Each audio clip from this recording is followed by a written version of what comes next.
여러분 삶의 페이스메이커이자 달리면서 듣는 러닝 라디오 러너스하입니다. 날씨가 꽤 쌀쌀해졌습니다. 러너 여러분의 복장도 사뭇 달라졌을 것 같은데요. 복장도 물론 중요하지만 아침 저녁으로 달리실 때 가벼운 장갑 꼭 잊지 마시기 바랍니다. 자칫 잠시일지라도 손의 감각을 잃을 수 있으니까요. 러닝붐이 식을 줄 모르고 계속되고 있습니다. 나 혼자 사는 프로그램에서는 기안84의 처절 러닝에 이어 전현무님의 웰리스 러닝이 시청자의 눈길을 사로잡기도 했고요. 매년 이어지는 가수 션님의 선한 영향력 러닝부터 유튜브 속 수많은 러너들의 한계 도전 러닝까지 저마다 다른 목적과 모양새로 대한민국은 지금 달리고 있습니다. 어디까지나 제 개인적인 생각이지만 러닝은 헬스나 골프, 테니스 등처럼 반짝하는 유행이 아니라 대한민국의 하나의 문화처럼 자리 잡지 않을까 하는 나름의 기대와 예상을 해봅니다. 하지만 반면에 러너를 바라보는 곱지 않은 시선들이 점점 늘어나고 있고요. 러닝 대회나 마라톤 대회로 인한 부작용 또한 속속 노출되고 있는 이 시점에 우리는 한번 생각해봐야 할 것 같습니다. 우리는 대체 왜 달리는가? 이 질문과 관련해 오늘은 중년의 철학자의 달리기에 대해 이야기해보려고 합니다. 오늘 소개할 책 철학자와 달리기의 저자 마크 롤렌즈는 전 생애를 달리기와 함께한 철학자입니다. 그간 달리기의 효능이나 의미에 대해 보이지 않는 영적 가치나 형이상학적 의미까지 운운하며 찬양했던 책들과는 달리 마크 롤렌즈는 굉장히 현실적이며 때로는 염세적으로 달리기와 인생을 바라보는 철학자입니다. 지극히 현실적인 철학자, 그리고 달리기. 뭔가 조합이 오묘하죠? 결론부터 말씀드리자면 현실적이며 염세적으로 바라보더라도 달리기는 그냥 쩌는 운동입니다. 네, 중년의 철학자가 바라본 달리기, 그리고 인생은 과연 어떤 모습일까요? 살짝 들여다보겠습니다. 오늘은 철학 러닝입니다. 바로 시작하겠습니다. 프롤로그, 달리다 보면 삶의 가치를 알게 된다. 달리기란 무엇인가? 수천만의 사람들이 여가 삼아 하는 달리기의 의미 혹은 중요성은 무엇인가? 대답은 사람마다 다를지도 모른다. 각자 다른 이유로 달리니까. 어떤 이는 그저 달리는 게 즐거워서, 어떤 이는 기분이나 몸이 좋아지니까, 또 어떤 이는 건강과 행복을 위해, 심지어는 살아있다는 느낌을 주니까 달린다는 사람까지. 달리는 이유는 천차만별이다. 업무를 하는데 필요해서 달릴 수도 있고, 일상의 스트레스를 날리려고 달릴 수도 있다. 자신의 한계를 시험하거나 다른 사람과 자신을 비교해 보려고 달리는 사람도 있다. 달리는 이유는 달리기의 의미와 같기 때문에 사람마다 달리는 이유가 다른 것 같다. 그럼에도 불구하고 현재 지배적인 믿음은 달리기는 단순히 개인의 차원을 넘어 전 인류 차원의 의미와 중요성을 지닌다는 것이다. 많은 이들이 그 중요성은 과거 인류 진화의 역사에서 나타났고 그 결과 현재의 우리를 만든 달리기의 역할에 근거하고 있다고 생각한다. 어떤 이들은 우리가 수백만 년에 걸친 무작위적 돌연변이와 적자 생존을 통해 달리도록 태어난 유인원이라고 생각할지도 모르며 어쩌면 그들이 옳을 수도 있다. 우리는 달렸기 때문에 풀만 먹은 것이 아니라 사냥을 해서 짐승도 잡아먹을 수 있었다. 하버드 대학교 인류학 교수인 리처드 랭엄과 같은 학자들은 섭취하는 단백질의 양이 늘어나면서 인간의 뇌가 상당히 커졌다고 주장한다. 달리 말하면 달리기는 인간이 하나의 종으로 발전하는 데 있어서 제약이 되는 부분을 제거하는 것이다. 또 한편에서는 과거 인류의 달리기와 현대인의 높은 인지 능력 간에 긴밀한 연관관계가 있다고 주장한다. 우리 조상들의 사냥 전략은 속도가 아니라 인내심이었다. 즉, 큰 무리일지라도 그중 한 마리를 정해 몇 킬로미터가 되든 계속 추적하여 압박함으로써 사냥감이 뛰다 지쳐서 죽게 만드는 전략이다. 버몬트 주립대학교 생물학과 교수 베른트 하인리히는 전체 무리에서 한 마리만 표적으로 삼고 그 동물이 지평선 너머로 사라질 때까지 여러 시간 혹은 여러 날을 집중력을 가지고 추적함으로써 인간의 인지 능력이 발달하게 되었다고 주장한다. 나는 이런 이야기들의 중요성은 우리가 인간에 대해 하는 많은 이야기들처럼 내용이 아니라 그 속에 품은 의미에 있다고 생각한다.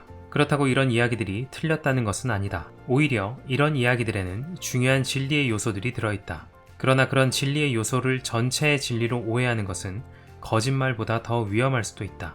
달리기에 대한 이러한 혁신적인 설명은 달리기의 의미를 호모 사피엔스 종에게 유용한 측면을 가진 것으로 규정한다. 이 접근법에는 문제가 없다. 사실상 진화에 따른 설명이 이런 방식이며 또 이래야만 하니까. 그러나 여기에 내포된 의미는 바로 달리기에 어떤 종류의 가치를 부여하는 것이다. 달리기는 그 자체가 아니라 그것이 우리에게 주는 효용 때문에 가치 있는 것이다. 이런 식으로 가치를 부여하다 보니 달리기의 의미, 즉 달리는 이유는 개인차가 있다는 주장에서 계속 맴돌게 된다. 사람들이 달리는 이유는 각자 다른 필요 때문이라고 가정하는 것이다. 철학자들은 이렇게 쓸모에 근거한 가치를 도구적 가치라고 부른다. 도구적 가치가 있다는 것은 목표를 위한 수단으로서 의미가 있다는 뜻이다. 돈은 도구적 가치가 있다. 돈의 의미는 물건을 사는 수단이라는 점에 있다. 약은 건강을 되찾아주는 수단이므로 도구적 가치가 있다. 도구적 가치만 있다는 것은 그 자체의 의미는 없다는 뜻이기도 하다. 그 가치는 항상 그 자체가 아닌 외부의 다른 것에 있으며 그 다른 것이야말로 진정한 가치의 근원이다. 달리기는 도구적 가치를 가진다. 그러나 개인의 달리기와 진화에 따른 인류의 달리기에 대한 설명에는 공통적으로 엄청난 오류가 있기에 어쩌면 거대한 역사적 음모가 아닐까 의심스럽기도 하다. 바로 달리기의 도구적 가치밖에 없다는 주장이다. 그러나 도구적 가치는 달리기의 주된 가치도 아닐 뿐더러 그 주장은 사실도 아니다. 우리는 어떤 측면에서는 괴물 같은 시대에 살고 있다. 달리기에 대한 이런 도구주의적 생각은 모든 것이 무엇인가에 기여하는 효용이 있어야 한다고 가르치는 공리주의 시대를 살아온 우리들의 협소한 시각이 반영된 것일 뿐이다. 20세기를 대표하는 철학자인 마르틴 하이데거는 막강한 영향력을 지닌 그의 에세이 기술에 대한 하이데거의 물음에서 현대사회의 본질이 닥달, 즉 강요라고 주장했다. 현대사회는 주변의 세상을 보거나 이해하는 방식을 구체화함으로써 다른 방식을 허용하지 않는다. 현대사회는 남녀노소를 불문하고 누구나 자신만의 닥달이 있다는 면에서 단연코 독특하다. 현대사회의 특징은 두드러지게 도구적이거나 공리적인 형태의 닥달이다. 현대사회의 닥달은 모든 것이 다른 것을 위한 자원일 뿐이다. 우리는 모든 것을 효용성이라는 기준에서 보고 이해한다. 나에게 주는 효용이나 해악을 기준으로 대상을 판단하다 보니 그 대상에 따른 가치가 있을 수 있다는 사실조차 대강 넘겨버리고 마는 것이다. 심지어 자연조차도 자원의 총합체로서 기술되고 있는 실정이다. 달리기라는 활동이 보통 자신과 남을 위해 정당화되는 것도 그런 이유임이 확실하다. 사람들은 건강하고 싶어서, 날씬한 몸매를 유지하고 싶어서 여가 활동으로 혹은 살아있기 위해서 달린다고 말한다. 이러한 대답에 내재된 전제는 만약 달리기가 여가를 보내는 합법적인 방법이라면 반드시 효용이 있어야 한다는 것이다. 즉, 어떤 방식으로든 유용해야 한다는 것이다. 달리기의 도구적 의미로 이해할 수 없는 독립적인 가치가 있다는 생각은 보통 이해하기조차 힘들다. 나 역시 수십 년간의 혼란을 극복한 후에야 비로소 이 개념을 이해했다. 그러나 가장 순수한 절정의 상태에서 달리는 일은 전적으로 다른 종류의 가치인 본질적 혹은 내재적 가치를 가지게 된다. 어떤 대상이 본질적 가치를 가진다는 것은 그로 인해 우리가 얻거나 소유할 수 있는 것 때문이 아니라 그 자체로서 가치가 있다는 뜻이다. 그래서 나는 달리기에 본질적인 가치가 있다고 주장한다. 합당한 이유로 달릴 때 우리는 삶의 본질적 가치와 조우하게 되는 것이다. 이것은 단순히 달리기가 무엇인가를 이해하는 것보다 더 포괄적인 중요성을 가진다. 세계 밤 속에서 살아가는 것은 본질적 가치를 바라보면서도 알아채지 못하는 무력함으로 인해 더욱 어려워진다. 우리의 삶은 목적을 위해 수단이 되는 일을 하는 과정이다. 그리고 그 목적은 또 다른 목적의 수단일 뿐이다. 평생을 끝도 없이 이어지는 목적과 수단의 쳇바퀴를 돌며 손에 잡히지도 않는 가치를 쫓아 달린다. 목적을 위한 수단이 아니라 그 자체로 중요한 무엇인가를 만날 때 비로소 잠시나마 그 쫓음은 끝이 날 것이다. 잠시라도 가치를 쫓는 대신 그 속에 몰입하는 것이다. 나는 달리기가 삶의 의미와 가치를 이해하는 하나의 방법이라고 생각한다. 달리기는 삶의 본질적 가치를 드러내기 때문에 우리가 달리면 그러한 본질적 가치를 만날 수 있다. 아무리 세속적이고 평범해도 가장 합리적으로 삶의 의미를 설명해주는 방법이다. 나는 근본적으로 달리기에 일종의 알미 체화되어 있다는 점을 설명할 것이다. 이것은 새롭게 얻은 알미라기보다는 되찾은 알에 가깝다. 어쨌든 이것은 내가 어른이 되고 생활인이 되어가는 위대한 성장놀이를 시작하면서 잊어버린 것이다. 사실 성장놀이 자체를 시작하려면 이것부터 먼저 잊어버려야 한다. 가장 자연스럽고 편안하게 삶의 의미를 이해하는 사람은 가장 그럴 필요가 없는 사람들이라는 것은 인생 최대의 모순이다. 결국 나는 내가 결코 되찾을 수 없는 어린 시절과 내가 결코 돌아갈 수 없는 고향의 속삭임을 들을 수 있을 것이다. 2장 삶도 달리기도 자유를 찾아 나서는 일이다. 생물학과 마라톤에서 모두 세계적 권위를 가지고 있는 극소수의 인물 중 하나인 베른트 하인리히는 그의 저서 우리는 왜 달리는가에서 장거리 달리기에 적합한 일반 해부학적 특성을 설명했다. 훌륭한 장거리 주자들은 모두 말랐다는 공통점이 있다. 그리고 장거리 주자는 거의 땅에서 떠 있다시피 하는데 그것도 몇 시간여를 그래야 한다. 마치 새처럼 뼈는 가볍고 얇으며 다리는 얇게 근육이 붙어 있어야 좋다. 만약 이것이 장거리 주자의 신체 특성이라면 나는 장거리 주자와는 거리가 멀다. 나는 떠있기는커녕 털썩거린다. 달릴 때 매우 강한 충격을 가하는 이런 버릇 때문에 후에는 자주 부상당하게 된다. 새처럼 달리는 것은 나와는 영 거리가 멀다. 다리는 짧고 통뼈의 몸집도 크다. 그러니 장거리 주자로서의 나에게 가장 중요하고 분명한 사실은 별로 소질이 없다는 것이다. 일단 적성부터 없고, 적성이 없다는 것은 어떤 면에서는 내 몸 구조 자체가 안 맞는다는 뜻이다. 그런데 미니드 마인에서는 어떻게 달렸는지 모르겠다. 왜 과거에는 낮이고 밤이고 하루 종일 달릴 수 있었던 내 다리가 지금은 그러지 못하는지 이유를 모르겠다. 하지만 아무리 달리고 싶어도 또 아무리 장거리 달리기를 연습해도 어려서 돌산에 올랐을 때 느꼈던 그 자유와 힘을 다시는 느낄 수 없다. 청년이나 노인이나 모두 불가피성이라는 강력한 공통점을 가지고 있다. 젊고 즐거웠을 때 우리는 내부에서 노래하는 힘을 거의 지켜내지 못한다. 그 힘을 묶어두는 사슬은 너무나 약하다. 당시 나는 왜 멈추어야 하는지도 생각할 수 없었고 그래서 멈출 필요도 없는 젊음의 자유 속에서 뛰었다. 젊음의 자유는 흘러넘치는 삶의 자유이자 몸이라는 제한된 공간 속에 담아두기 어려운 힘의 자유이다. 나이가 들면서 이 느낌은 점점 줄어든다. 살아가면서 멈춰야 할 수많은 이유를 너무나 잘 알게 된다. 큰 소리로 나를 덮치는 수많은 이유 말이다. 지칠수록 그런 이유들은 더 힘을 얻는다. 그러나 운이 좋다면, 정말로 운이 좋다면 언젠가 그 이유들이 아무리 거칠게 으르렁대도 나를 강제할 수 없음을 알게 될 것이다. 바로 그것이 노년의 자유이다. 가끔 나는 달리기를 좋아하지 않는다고 말하기도 한다. 어떨 때는 정말 그런 것 같다. 그러나 정확히 그런지는 모르겠다. 너무나 오랫동안 달려왔기 때문에 최소한 어느 정도는 좋아하는 게 틀림없다. 그러나 달린다는 생각 자체를 싫어하는 것만은 분명하다. 적어도 아주 최근까지는 그랬고 이제는 상황이 바뀌어서 싫어할 만한 이유까지 생겼다. 달리기를 하려면 달리기를 하러 간다는 생각 자체를 하지 않고 은근슬쩍 시작해야 했다. 달리기 전문 잡지들을 보면 정말 달리기를 하기 싫을 때 동기부여를 하는 방법에 대해 조언하고 있다. 예를 들어 직장인에게는 회의 일정을 짜듯 규칙적인 달리기 일정을 정한 다음 끝내고 나면 마치 업무를 끝낸 것처럼 성취감을 느끼라고 조언한다. 내 경우에는 아주 오랫동안 딱 한 가지 방법만이 통했다. 바로 나 자신에게 달리기를 하러 가는 것이 아니라고 말하는 것이었다. 바로 이것이 내가 달리기에 동원한 방법이다. 아냐, 오늘은 안 달릴 거야. 어림도 없지. 그냥 집에 틀어박혀 글을 쓸 거야. 그렇게 생각하다가 갑자기 벌떡 일어나 방을 가로질러 반바지를 입고 운동화를 꿰어 신고는 문을 박차고 나간다. 한두 마리의 개들이 따라온다. 지금 내 몸에 무슨 일이 벌어지고 있는지 알아차리고 거부감이나 장애물을 끌어모으기 전에 그냥 저질러버리는 것이다. 다시 말해 내가 구사한 전략은 하지 않을 거라는 생각을 계속하는 것이다. 달리기 자체보다 달린다는 생각 자체를 싫어한 것은 20대부터 시작해 40대까지도 쭉 이어졌다. 하지만 지금은 전혀 다르다. 이제는 얼른 길로 나서고 싶어 안달일 지경이다. 아마 내게 어린 두 아들이 생겨서이리라. 겪어본 사람은 알겠지만 아이들과 몇 시간을 놀아주다 보면 나가서 달리는 시간이 정말 기다려진다.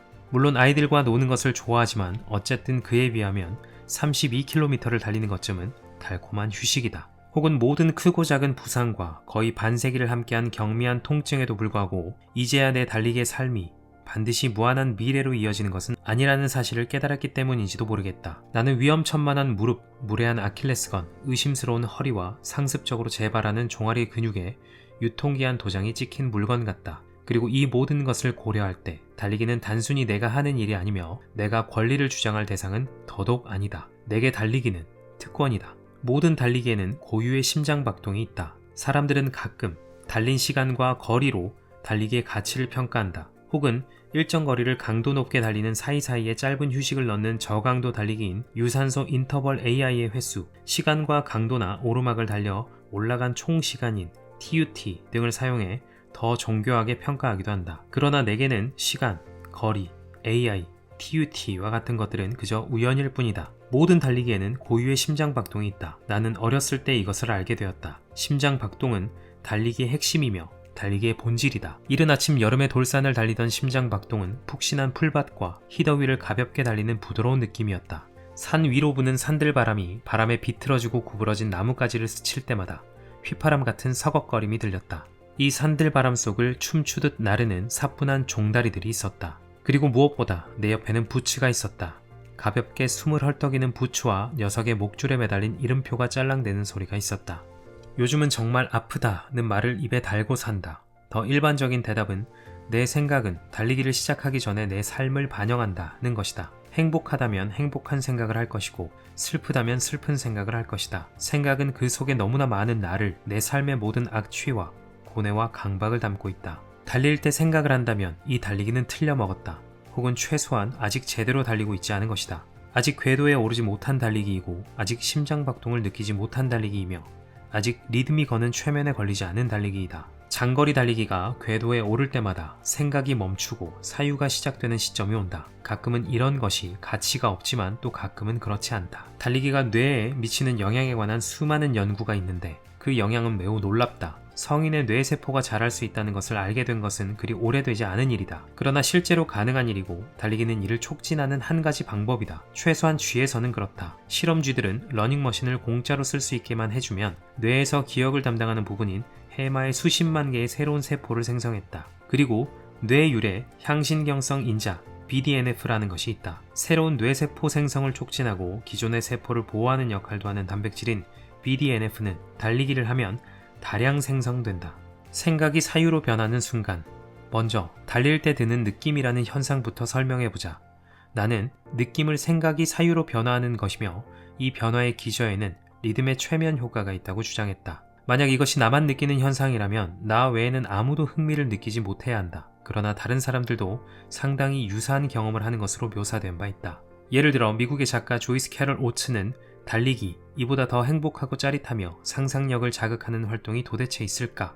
달리는 동안 정신은 육체와 함께 달아나고 뇌 속과 다리의 리듬과 팔의 흔들림 속에서 신비로운 언어의 꽃이 만개에 고동치는 것 같다고 했다. 그리고 초점은 약간 다르지만 비슷한 맥락으로 일본 작가 무라카미 하루키도 이렇게 썼다. 내가 달릴 때 나의 정신은 텅 빈다. 달리는 동안 드는 모든 생각은 그 과정에 종속되어 있다. 달리는 동안 나를 덮치는 사유는 갑자기 나타났다가 아무것도 바꾸지 않은 채 홀연 사라지고 마는 가벼운 돌풍과 같다.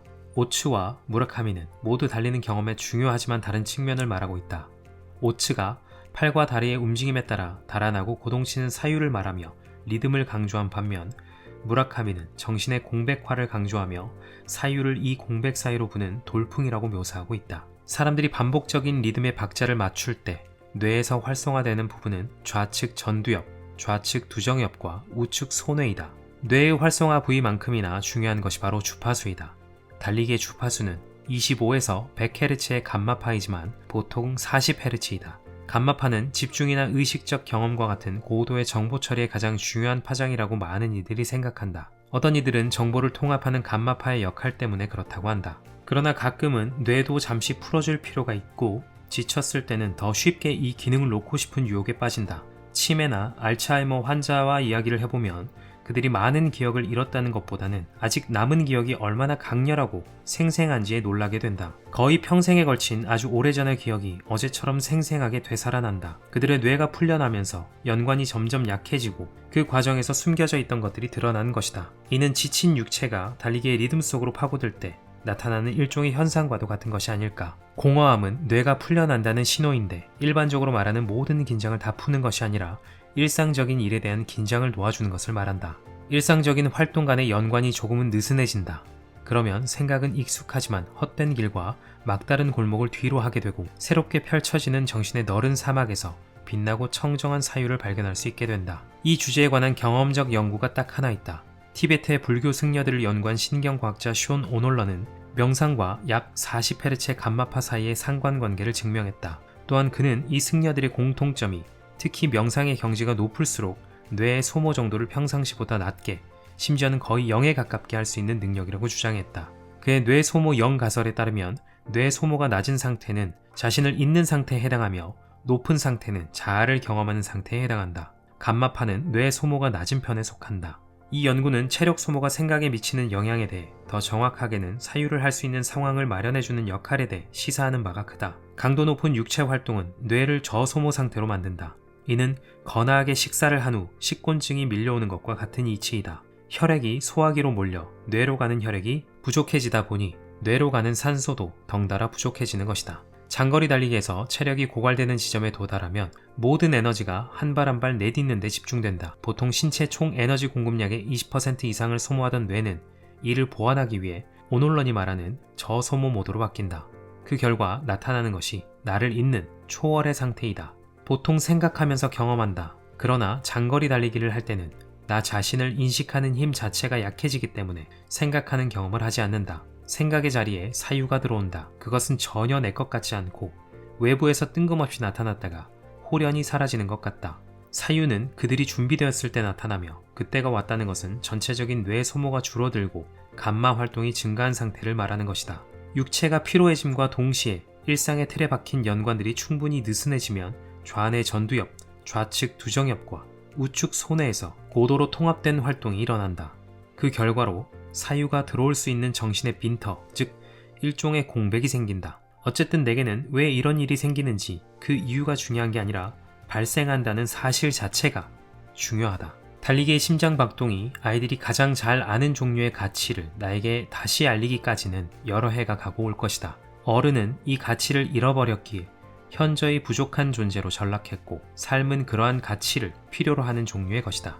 이런 생각은 멀리 남쪽 해안의 맑고 푸른 물결 위로 보석처럼 부서지던 햇살을 굽어보며 부추와 함께 돌산을 뛰어다니던 시절, 그러니까 내 정신이 있던 자리에서 달리기에 뛰는 심장이 춤추던 그 어린 시절에는 미처 깨닫지 못했던 것이었다. 8장 삶도 달리기도 모든 의미와 목적이 멈출 때 시작된다. 이 마지막 몇 시간과 42.19km가 왜 중요한가? 그럴 만한 가치가 정말 있는가? 의미가 없다는 것, 바로 이것이 묘미이다. 가치 있는 것들이 있는 곳은 삶의 의미와 목적이 멈추는 곳이다. 우리는 모든 것을 어떤 목적의 수단으로서만 바람직하다고 보는功利주의 시대에 살고 있다. 우리 시대의 화두는 이것은 무엇에 필요한가이다. 그리고 무엇인가가 필요가 없다는 것은 가치가 없다는 뜻이다. 이것은 마르틴 하이데거가 말한 닥달, 즉 틀지우기이며 삶의 가치에 대해 특정한 방식으로 생각하기를 강요하는 것이다. 만약 삶에서 무언가가 할 가치가 있다면 그것은 다른 무언가에 필요한 것이라야 한다. 마라톤이든 동네 한 바퀴 휘 도는 것이든 달리기가 할 가치가 있는 것이라면 그것은 몸이 건강해지거나 기분이 좋아지거나 성취감이 들거나 스트레스를 해소시키거나 사람들과 어울리는 기회를 마련하는 등의 필요로 인해 할 가치가 있는 것이다. 특정 활동의 가치가 있으려면 다른 무엇인가에 유용해야 한다. 그리고 우리 시대의 특징인 닥달에 기본적으로 깔린 전제는 이 무언가는 다른 무언가, 즉 그 활동의 외부에 있는 무언가라는 것이다. 가치에 대한 우리 시대의 생각은 다소 덜 명확하지만 마찬가지로 파멸적인 또 다른 결과, 즉 삶의 가치나 의미를 이해할 수 없게 되는 결과를 낳았다. 에세이 시지프 신화에서 프랑스의 실존주의 철학자 알베르 까뮈는 이렇게 썼다. 자살은 고백과 같다. 자살은 자신이 삶의 무게를 감당할 힘이 없다는 뜻이며 삶이 곤경을 감수할 만한 가치가 없다는 고백일 뿐이다. 이러한 긍정적인 관점에서 볼 때 삶의 의미를 찾는 것은 살 가치를 찾는 것과 같다. 삶에서 무언가의 가치는 그 의미나 목적에 있어야 한다고 보는 생각은 삶에서 의미를 찾는 것을 불가능하게 만든다. 최소한 목적이라는 생각이 보통 이해되는 방식을 생각할 때는 불가능하다. 외부의 목적이 있는 것은 어떤 곳도 삶을 살만한 가치가 있게 하는 후보가 되지 못한다. 왜냐하면 목적을 따라 논리적 결론을 내려가다 보면 계속해서 삶이 나타날 뿐이기 때문이다. 동어반복의 쳇바퀴를 빠져나가는 유일한 길은 내가 아는 한 그 목적의 사슬이 끝나는 활동을 찾는 것이다. 삶의 가치, 즉 삶의 의미의 후보가 될 수 있는 것을 찾고자 한다면 목적이 없는 것을 살펴보아야 한다. 달리 말해 삶에서 진정으로 중요한 것이 되기 위한 필요 조건은 외부의 목적이 없어야 하고 다른 것의 수단으로는 소용이 없어야 하는 것이다. 이런 측면에서 소용이 없는 것이야말로 진정한 가치의 필수 조건이다. 만약 무언가의 가치가 다른 어떤 것을 위한 유용성의 문제라면 가치가 있는 것은 바로 그 다른 어떤 것이 된다. 달리기의 목적과 가치는 본질적으로 내재되어 있다. 달리기의 목적과 가치는 그저 달리는 것이다. 달리기는 의미나 목적이 멈추는 삶의 장소 중 하나이다. 따라서 달리기는 삶을 살만한 가치가 있게 만드는 것들 중 하나이다. 놀이는 살만한 가치가 있게 만든다.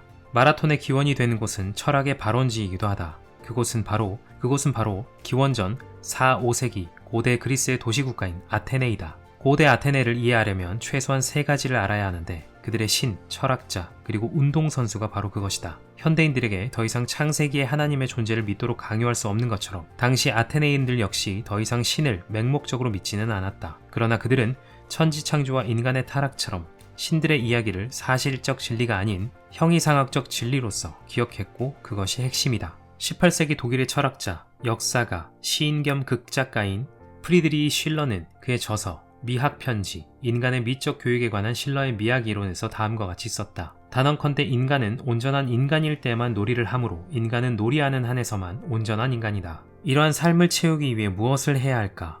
일로 그러한 삶을 채우는 신은 제정신이 아닐 것이다. 이를 통해서 얻을 수 있는 것이라면 이제 신성한 손가락 하나만 까딱하면 얻을 수 있다. 신들은 일을 하지 않았다. 그저 놀이를 했을 뿐이다. 그들은 불멸이었다. 그러니 달리 무엇을 하려 했겠는가? 서구의 윤리 및 정치체계의 근간을 이루는 기본 가정은 만인은 평등하다는 것이다. 모든 인간은 동일한 가치를 가지고 있으며 이 가치는 그들의 본질적 가치이다. 인간은 목적을 위한 수단에 불과한 장기놀이의 졸 취급을 받아서는 안 된다. 인간은 18세기 독일 철학자 임마누엘 칸트가 말했듯 수단이 아닌 목적이다. 반면에 놀이는 보통 상대적으로 덜 중요한 삶의 측면으로 간주된다. 물론 살면서 놀이하는 시간은 필요하지만 너무 많이 할당해서는 안 될 것이며 그것도 삶에 더 중요하고 긴급한 필요를 충족한 후에 해야 할 것이다. 이는 우리들 대부분이 먹고 살려면 일을 해야 하는 산업 및 후기 산업 사회의 결과로 나타난 사건이 아니다. 이러한 태도는 그보다 더 뿌리가 깊다. 근면은 모든 인간이 숭상해야 할 가치이다. 놀이는 아무도 가치 있게 보지 않는다. 운이 좋아서 일할 필요 없이 일생을 놀면서 보낼 수 있다면 부러움을 살지언정 칭송을 받지는 못한다.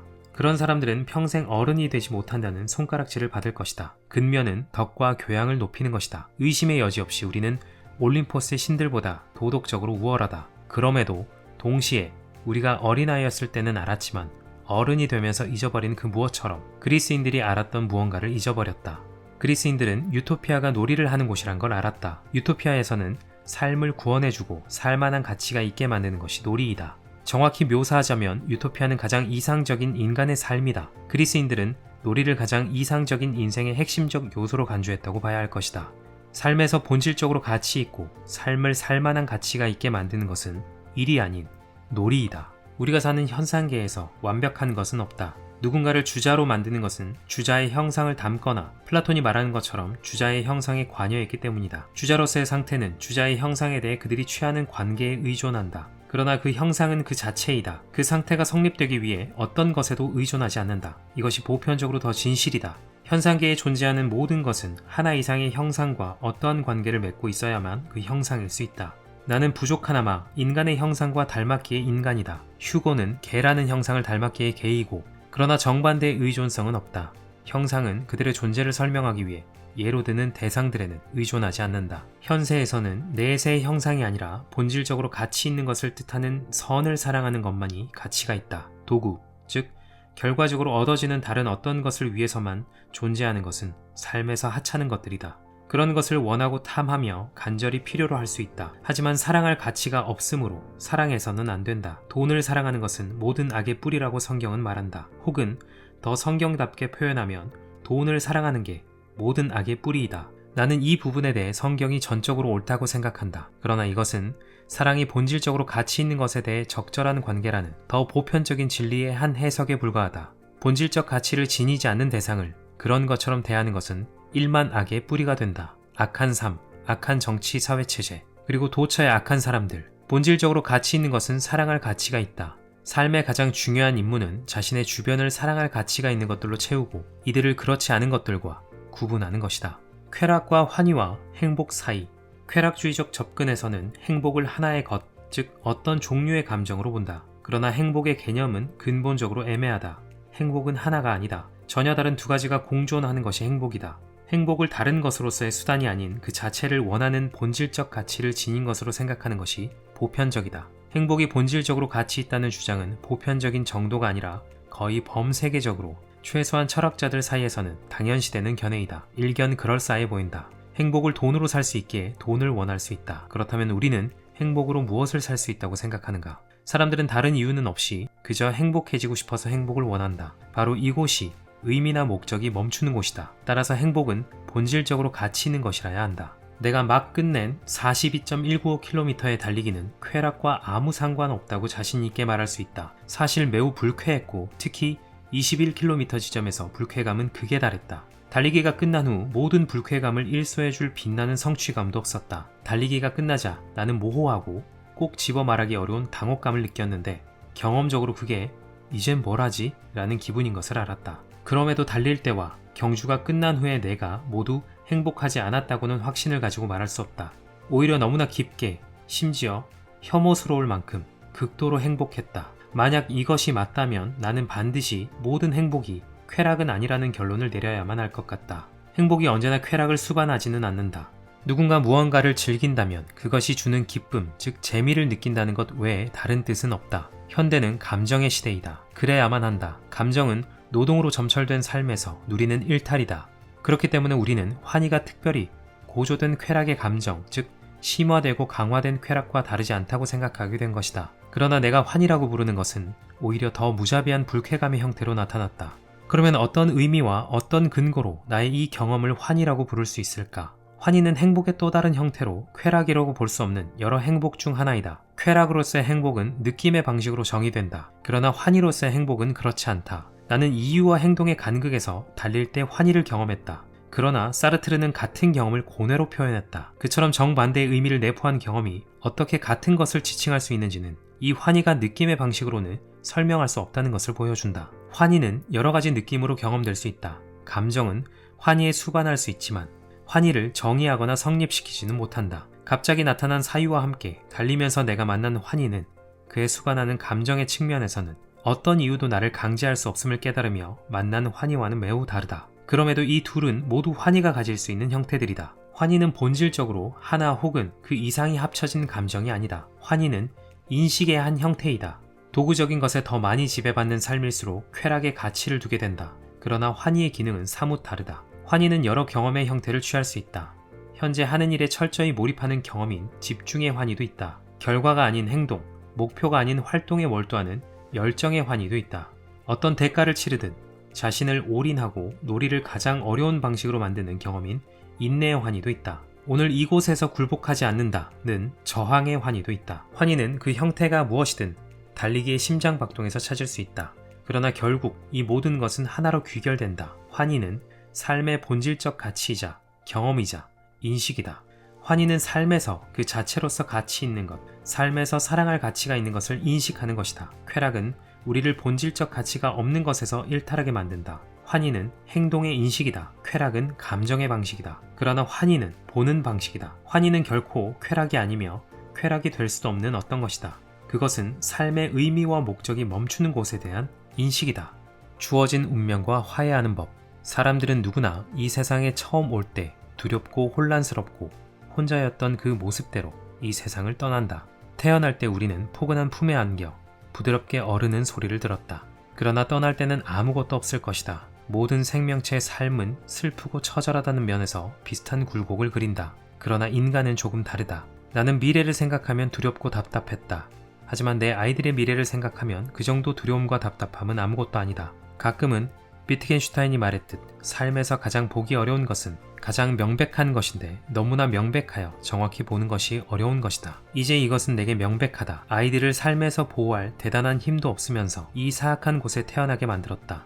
아이들이 무사히 잘 자라고 꽃을 피우고 살면서 본질적 가치를 가장 풍부히 만날 때 내가 조금은 도움이 되리라고 확신한다. 그러나 삶이 힘들 때 나는 마치 이혼하고 양육비 한 푼 되지 못하는 무능력한 아버지처럼 이 세상에 없을 것이다. 몇십 년 남은 나의 여생을 아이들이 나 없이 서서히 사라져가도록 방치해둘 것이다. 그러나 내가 아이들의 기억 속에 살아남아 그들이 이 세상의 악함을 헤쳐나가고 또 서서히 사라짐에 대처할 때 도움이 될 수 있을까? 운명을 이해하는 것은 우리의 운명이다. 그리고 이 때문에 우리가 살아가는 이들의 운명이 우리 운명의 일부가 되는 것이다. 따라서 우리의 삶은 슬프거나 불행한 정도가 아니라 비극이다. 비극은 불운과 자각이 만날 때 탄생한다. 어떤 사람이 단순히 고통받고 죽는 것이 아니라 그 고통과 죽음을 돌이킬 수 없다는 것을 자각할 때 비극이 된다. 현세의 의미가 있다면 그것은 삶을 구원해주는 것이리라. 바로 까미가 말했던 살만한 가치가 있게 만드는 것이리라.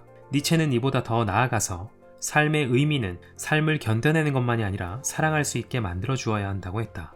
인간의 위대함에 대한 나의 공식은 아모르 파티이다. 달라지는 것도 미래나 과거로 가는 것도 영혼을 통틀어 어떤 것도 더는 원치 않는다. 모든 이상주의는 필요한 것의 앞에서는 허위에 불과하니 필요한 것은 절대로 숨기지 말고 그저 견디는 것은 더더욱 아니며 그저 사랑하라. 다른 무언가를 쫓아 달리는 사람들이 있다. 그리고 그저 달리기 위해 달리는 사람들도 있다. 현세에 의미가 있다면 쫓아가지 말고 그저 달려라. 이외에 무엇이 있을지 모르겠다. 도구적 가치의 지배를 받는 삶은 무엇을 하건 그 목적이 다른 것에 있기에 늘 쫓아다니게 바쁜 삶이다. 대신 삶의 선을 찾고 사랑하며 그것으로 주변을 가득 채우고 온 힘을 다해 그것을 지켜내라. 달리기와 무리는 내 삶에서 끊임없이 본질적 가치인 선의 양대 산맥을 이루어왔다. 나는 달릴 때 선에 몰입한다. 구성원들이 계속 변하기는 했으나 내가 무리지어 달릴 때 나는 선으로 둘러싸여 있다. 언제나 무리를 찾을 수 있는 것은 아니다. 상황에 따라 무리가 없을 수 있다. 그러나 혼자일지라도 선을 찾는 것은 가능하다.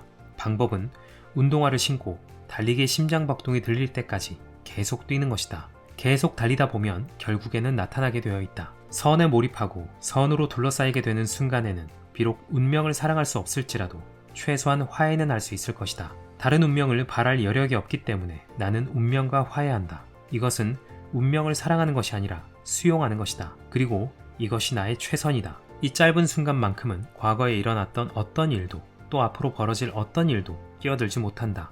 나와 내 무리가 지나갈 때 달리게 뛰는 심장 속에서 나는 내가 한때 그랬고 또 알았던 것에 메아리를 듣는다. 달리기의 심장 박동이 나를 꼭 끌어안을 때 나는 인간의 타락 이전의 본연의 모습으로 돌아간다. 달리기의 리듬이 나를 꼭 끌어안을 때 나는 환희의 들판에서 달린다. 그 속에 둘러싸여 외부에서부터 내부까지 따뜻해진다. 그러한 순간의 달리기는 나에게 속삭인다. 그 속삭임은 불현듯 나타났다 순식간에 사라지는 사유이다. 달리기는 마치 기억이 날 듯 말 듯 애태우다 사라지는 꿈처럼 내가 한때 알았지만 기억할 수 없었던 진리를 속삭인다. 이것은 환희의 속삭임이요 자유의 속삭임이며 우리를 발가벗기고 죽음에 이르게 만드는 삶이 내포하는 진정한 의미의 속삭임이다. 달리기는 에덴의 삶을 속삭인다. 의지와 상관없이 태어났지만 이왕 사는 거 행복하게 살아보겠다고 고군분투하고 있습니다. 그런데 행복한 삶이라는 거 참 쉽지도 않고 살면 살수록 행복이라는 건 뭔지도 모르겠고 그렇습니다. 한때는 저도 뭔가를 이루면 뭔가를 얻으면 행복할 수 있을 거라는 착각을 했던 것 같아요. 하지만 시간이 지나고 나이가 먹어갈수록 원하는 걸 가진다고 해도 그게 막 행복으로 이어지지 않을 것 같은 느낌적인 느낌. 혹시 저만 그런 걸까요? 그래서 우리는 오늘도 달리지 않나 싶습니다. 그저 달리다 보면 답을 얻게 되지 않을까 하는 막연함으로, 그저 달리다 보면 그 끝엔 행복이 있지 않을까 하는 기대감으로 오늘도 달립니다. 그저 달리다 보면 어쩌면 그저 달리는 것이 인생이라고 깨닫게 될지도 모르겠습니다. 그래도 덕분에 너무 진지하게만 살지 않았다. 나름 놀면서 살 수 있었다. 평가할 수 있지 않을까요? 달리는 러닝도 배우는 러닝도 성공하는 오늘 되시길 바라겠습니다. 저는 또 좋은 러닝으로 찾아뵙겠습니다. 그럼 다음 러닝에서 만나요.